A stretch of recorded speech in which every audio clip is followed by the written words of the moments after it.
In the late 1980s, in a small town in West Virginia, there was a woman named Mary who lived alone in an old, creaky house. Mary was a solitary person, known for keeping to herself and rarely interacting with her neighbors. She was a writer, and she found solace in the quiet of her home. One night, Mary was working late, trying to finish a chapter of her book. The house was silent, save for the sound of her typewriter keys. Suddenly, she heard a faint noise coming from the basement. It sounded like whispering. She brushed it off as her imagination and continued working. Over the next few days, the whispering grew louder and more frequent. Mary decided to investigate. She descended the creaky stairs to the basement, flashlight in hand. The air was cold and damp, and the whispering seemed to be coming from the far corner of the room. As she approached, she saw an old, tattered doll lying on the floor. It looked like it had been there for decades. The whispering stopped. Mary picked up the doll, and an overwhelming sense of dread washed over her. She quickly dropped it and ran back upstairs, slamming the door behind her. That night, she couldn't sleep. The whispering started again, this time louder and more urgent. Mary knew she had to get rid of the doll. The next morning, she took it to the local dump and threw it away, feeling relieved as she drove back home. But the relief was short-lived. That night, the whispering returned, louder than ever. Mary went to the basement, and to her horror, the doll was back, lying in the same spot. She screamed and ran out of the house, seeking help from her neighbors. The neighbors, skeptical but concerned, accompanied Mary back to the house. They all heard the whispering, and one of them, an elderly woman, recognized the doll. She told Mary that the doll belonged to a little girl who had lived in the house decades ago. The girl had died tragically in the basement, and her spirit was said to be attached to the doll. Mary decided to move out immediately. She left the house and never returned. The house was eventually abandoned, and it still stands to this day, a decaying relic with a dark past. Locals say that on quiet nights, you can still hear the whispering of the little girl's spirit, searching for her lost doll. Years passed, and the old house remained untouched, a haunted landmark in the small town. The locals shared stories about the ghostly whispers and the eerie presence of the doll. Some curious teenagers dared each other to enter the house, but few had the courage to stay long enough to hear the whispers. One fall, a new family moved to the town. The Thompsons were a young couple with a daughter named Lily. They had heard rumors about the haunted house but dismissed them as mere superstitions. To them, the house was a charming, affordable fixer-upper, perfect for starting fresh. From the moment they moved in, strange things began to happen. Lily, who was normally cheerful and talkative, became quiet and withdrawn. She started having nightmares and claimed to hear a little girl whispering to her at night. Her parents chalked it up to the stress of moving and dismissed her fears. One evening, while unpacking boxes in the basement, Mr. Thompson found the old, tattered doll. Remembering the stories, he felt a chill run down his spine. He showed the doll to his wife, who suggested they throw it away.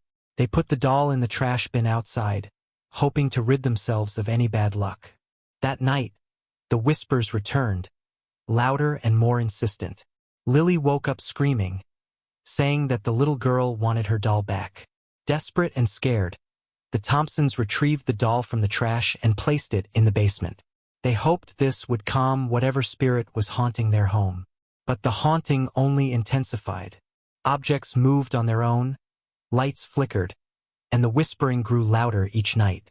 The Thompsons contacted a local historian to learn more about the house's past. The historian revealed the tragic story of the little girl, Emily, who had died in the basement. Emily was a lonely child who had spent most of her time playing with her beloved doll. One stormy night, she ventured into the basement, and a freak accident caused a shelf to collapse on her. Her parents found her the next morning, clutching the doll, her lifeless eyes wide open in terror. Determined to put Emily's spirit to rest, the Thompsons decided to hold a small ceremony in the basement. They invited the historian and a local priest to help. They placed the doll in the center of the room, lit candles, and said prayers, hoping to give Emily the peace she deserved.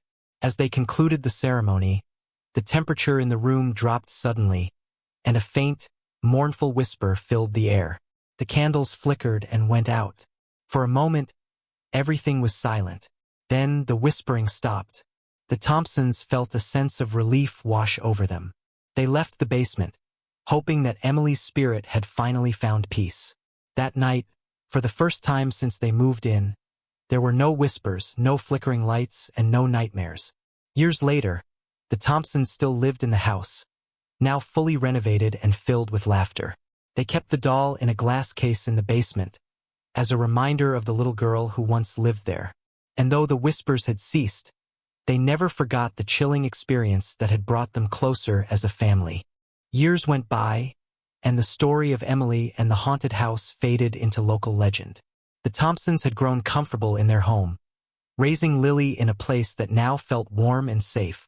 They even started to host neighborhood gatherings, turning the once feared house into a welcoming place.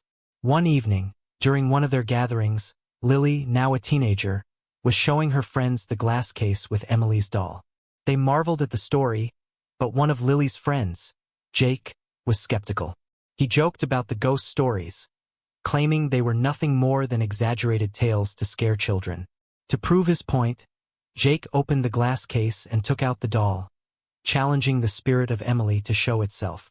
Everyone laughed nervously, but an uneasy silence followed. Lily felt a sudden chill in the room and asked Jake to put the doll back. He complied, but the atmosphere remained tense. That night, Lily had a vivid dream. She saw Emily standing at the foot of her bed, holding the doll and looking sad. Emily spoke softly, "I just want a friend." Lily woke up with a start, her heart pounding. She couldn't shake the feeling that Emily was still in the house, still lonely. The next day, Lily decided to visit the local historian who had helped her parents years ago. She wanted to know more about Emily and if there was anything else they could do to help her. The historian told Lily about an old diary kept by Emily's mother, detailing their life and Emily's tragic death. According to the diary, Emily had been a very lonely child, often ignored by her busy parents. Her only comfort was her doll, which she treated as her best friend. The diary also mentioned a special spot in the woods where Emily used to play and feel happy. Determined to help Emily find peace, Lily and her parents went to the spot in the woods, bringing the doll with them. They set up a small memorial with flowers, candles, and Emily's favorite toys. They sat quietly, saying a few words to honor Emily's memory and to let her know she was not forgotten.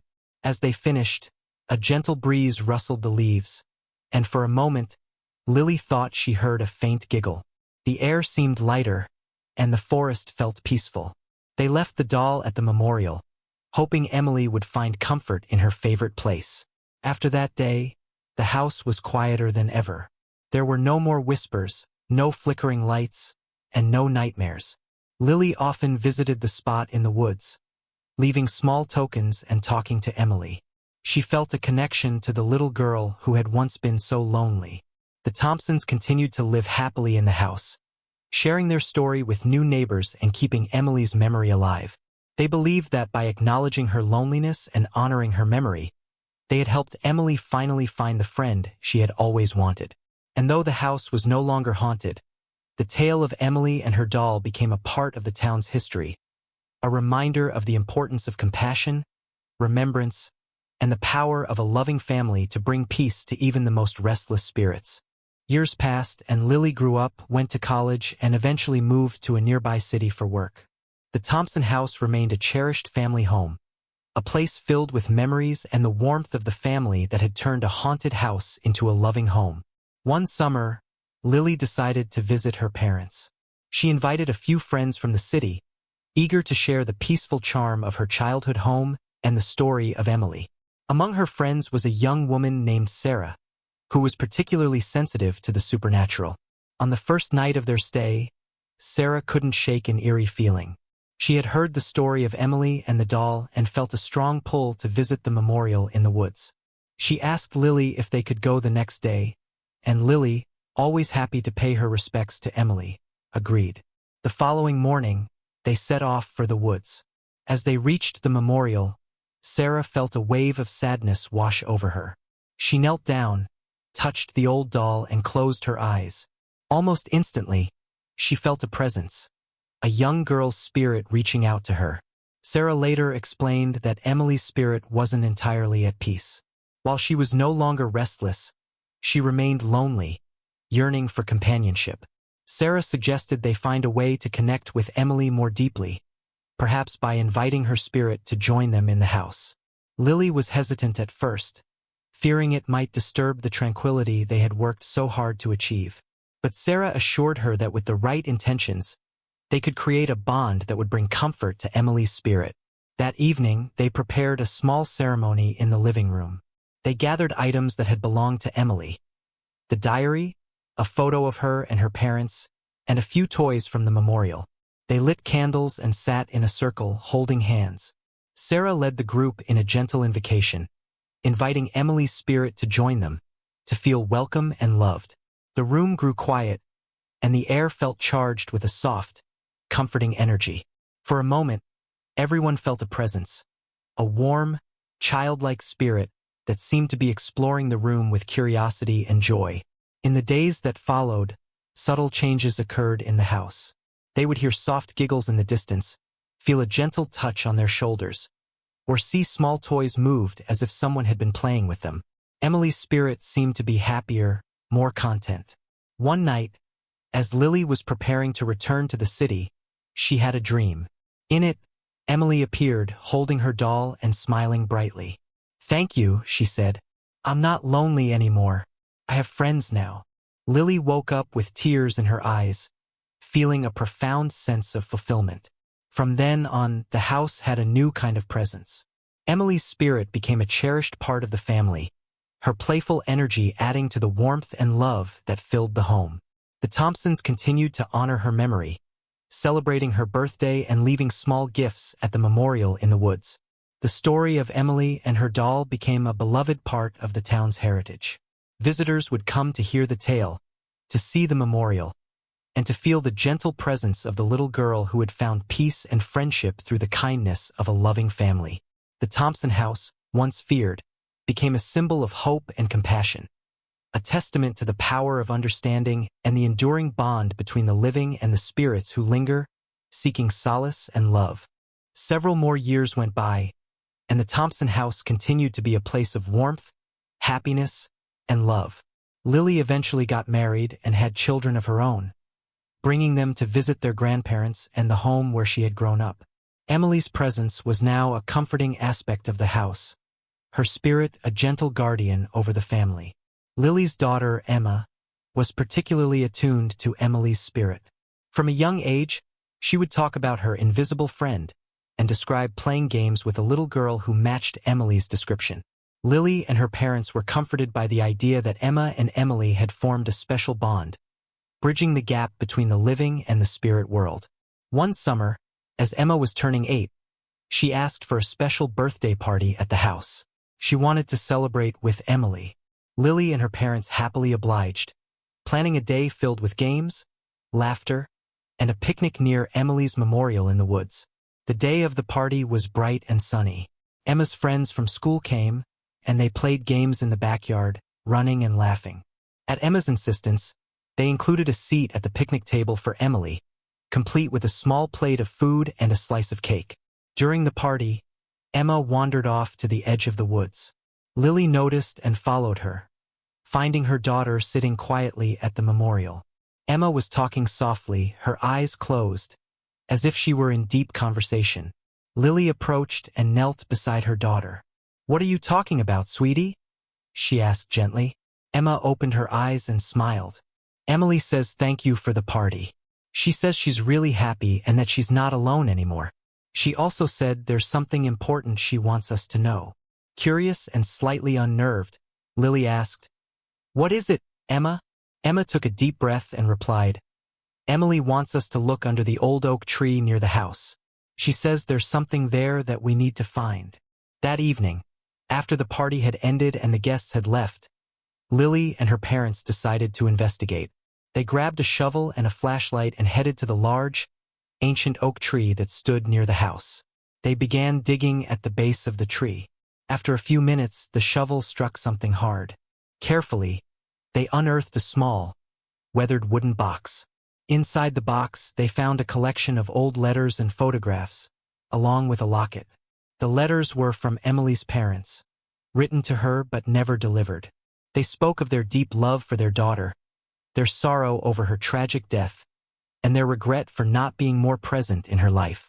The photographs showed Emily at various ages, always with her beloved doll. The locket contained a tiny portrait of Emily on one side and her parents on the other.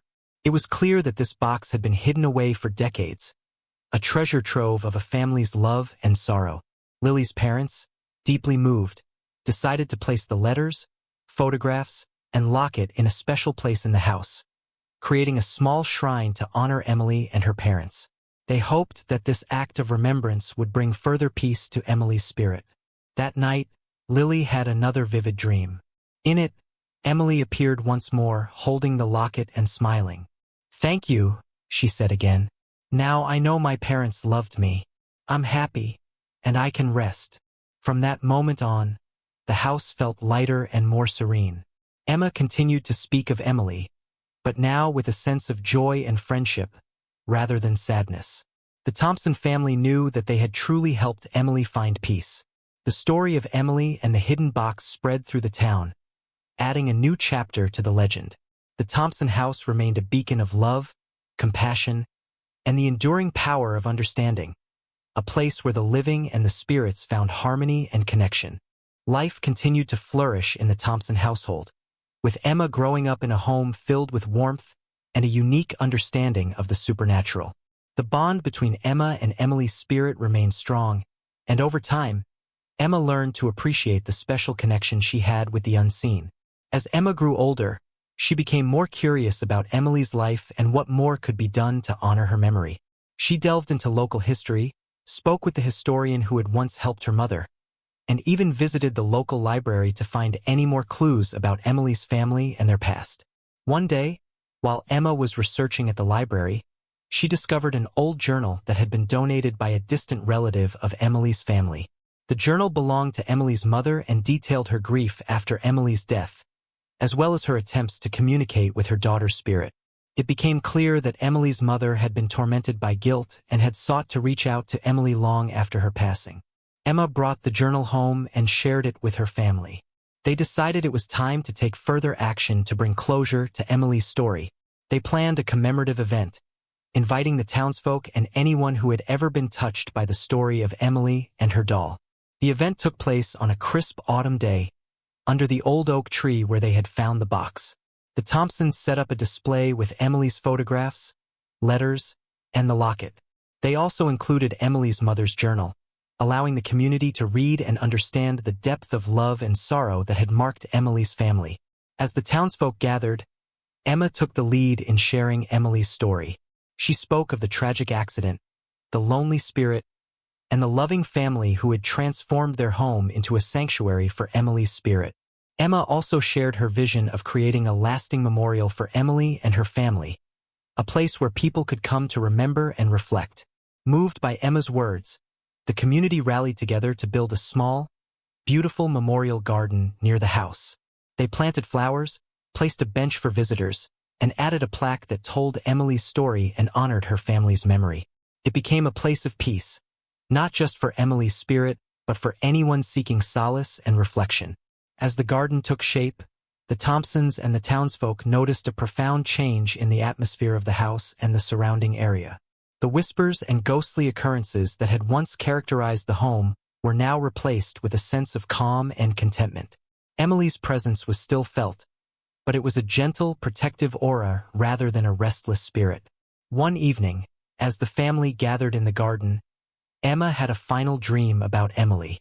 In the dream, Emily appeared one last time, radiant and happy. She was with her parents, and they all looked at peace. Emily hugged Emma and whispered, "Thank you for helping me find my family. I'm never alone now." Emma woke up with tears of joy, knowing that Emily had found the ultimate peace. She shared the dream with her family, and they all felt a deep sense of fulfillment and closure. The Thompson house, once haunted and feared, had become a symbol of healing and love. The story of Emily and her family continued to be shared with each new generation, a testament to the power of compassion and the enduring connections between the living and those who have passed on. And so, the Thompson home remained a place where the past and present coexisted in harmony, a beacon of hope and a reminder that love and understanding can transcend even the boundaries of life and death.